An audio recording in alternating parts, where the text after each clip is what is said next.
ऐसे भारत की नींव हम सबको मिलकर बनानी है। परमादरणीय निर्णायक मंडल और सम्मानीय सदन को मेरा प्रणाम।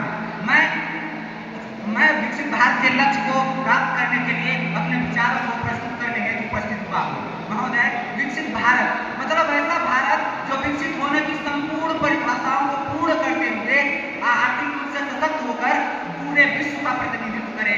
ऐसा भारत जहाँ बेरोजगारी न हो, ऐसा भारत जहाँ भुखमरी न हो, ऐसा भारत जहाँ बेरोजगारी न हो, ऐसा भारत जहाँ गरीबी न हो।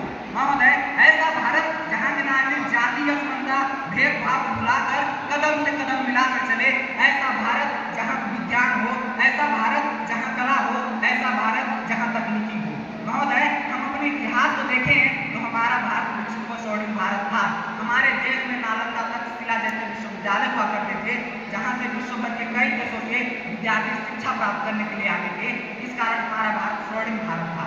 अगर हमें भारत को फिर से स्वर्णिम भारत बनाना है तो हमें शिक्षा केंद्रों की स्थापना करनी होगी। हमें शिक्षा केंद्रों की स्थापना के साथ शिक्षा प्रणाली में सुधार करना होगा, क्योंकि शिक्षा ही विकास की पहली सीढ़ी है। शिक्षा ही एक ऐसा अस्त्र है जिसके द्वारा बेरोजगारी को समाप्त किया जा सकता है। शिक्षा ही एक ऐसा अस्त्र है जिसके द्वारा गरीबी को समाप्त किया जा सकता है। शिक्षा ही एक ऐसा अस्त्र है जिसके द्वारा भुखमरी को समाप्त किया जा सकता है। महोदय, किसी भी देश को विकसित करने की दिशा और दशा को निर्धारित करने में राजनीति की महत्वपूर्ण भूमिका होती है। अतः हमारे देश में राजनीति जाति धर्म पंथ संप्रदाय के नाम पर न होकर विकास स्वास्थ्य शिक्षा और तकनीकी पर होनी चाहिए। हमारा देश जहाँ अलग अलग जात अलग अलग धर्म के फूल खिलते हैं, इसलिए हमें एक ऐसे मानव की आवश्यकता है जो इन फूलों को संजोकर रखे, न कि एक ऐसे व्यापारी की जो अपने स्वार्थ के लिए इन्हें विभाजित कर अलग अलग कर दे। महोदय, विकसित भारत का लक्ष्य तब प्राप्त होगा जब हम वैज्ञानिक चिंतन के साथ आगे बढ़ेंगे। विकसित भारत का लक्ष्य तब प्राप्त होगा जब हम वैज्ञानिक चिंतन के साथ साथ वैज्ञानिक प्रयोग पर ध्यान देंगे, तो ताकि हम चंद्रयान के द्वारा सिर्फ अंतरिक्ष के क्षेत्र में ही नहीं अपितु संपूर्ण क्षेत्र में प्रगति कर सकें। विकसित भारत का लक्ष्य तब प्राप्त होगा जब हम सभी जगह को न्याय प्राप्त करा सकेंगे, ताकि जबकि न्यायमूर्ति खुली आंखों से नहीं खुली आंखों से और संविधान के द्वारा न्याय प्रदान करें। विकसित भारत का लक्ष्य तब प्राप्त होगा जब भ्रष्टाचार दूर होगा। महोदय, श्री रविन्द्रनाथ टैगोर जी कहा करते थे कि प्रत्येक देश का विकास वहाँ के साहित्य पर निर्भर करती है। इस कारण हमारे साहित्यिक रचनाओं में रविन्द्रनाथ टैगोर कालिदास भूषण और बिहारी की रचनाओं की लेखनी की झलक होनी चाहिए, जिसके द्वारा विशाल सागर जैसे ज्ञान के क्षेत्र को गागर में समाहित कर सके।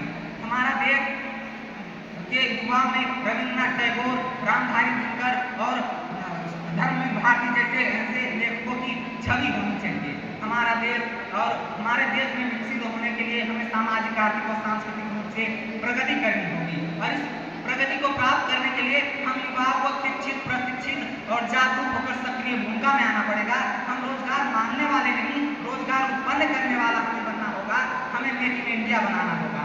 महोदय, जिस देश में 40% आबादी युवाओं की हो, उस देश के लिए बड़ा कोई सा लक्ष्य कैसे कठिन हो सकता है।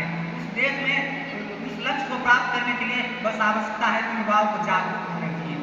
इन युवाओं को जो घंटे घंटे रील देखते हैं, जो विमल खाकर सड़कों दीवारों पर टूटते हैं, इस प्रवृत्ति को त्याग कर हमें सक्रिय भूमिका में आना पड़ेगा, ताकि हम भारत को विकसित बना सकें, ताकि 18 वर्षीय युवा मुकेश की तरह हम सब विश्व चैंपियन का खिताब जीतकर भारत का परचम पूरे विश्व में लहरा सकें।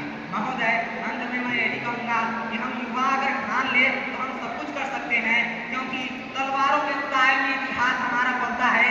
जिस ओर जवानी चलती है उस ओर जमाना चलता है। विकसित भारत के लक्ष्य को प्राप्त करने के लिए हम सभी को एकत्रित और संगठित होकर अपने कर्तव्यों का निर्वाह करते हुए हमें सतत रूप से निरंतर प्रयास करने की आवश्यकता है, क्योंकि किनारों पर खड़े समंदर पार नहीं होते, नभ को निहारने से चांद तारे हासिल नहीं होते। तोड़ो अपनी सीमाओं को, खुद को और काबिल करो, ताकत दो अपने पंखों को, एक मान और भरो, एक मान भाव करो। धन्यवाद।